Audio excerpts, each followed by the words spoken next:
திருப்புணவாசலோட சொற்பிறப்பியல் மிகவும் சுவாரஸ்யமானது.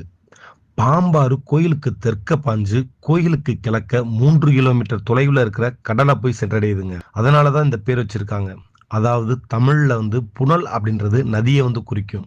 அதனால புனாவாசல் அப்படின்றது கடலில் நுழையும் நதியின் நுழைவாயில். அதாவது அதோட வாசல் அப்படின்ற பொருள் படுற மாதிரி புனாவாசல் அப்படின்னு வச்சிருக்காங்க.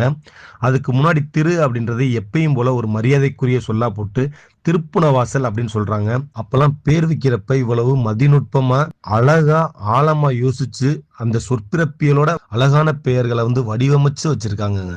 ஊருக்கு நடுவுல கிழக்கு நோக்கி மிகப்பெரிய கோயிலா இது அமைஞ்சிருக்கு. இதுல நீண்ட மதில்கள் இருக்கு. கிழக்குலையும் மேற்குலையும் வாயில்கள் இருக்கு. கிழக்குல பாத்தீங்கன்னா 2 வாயில்கள் இருக்கு.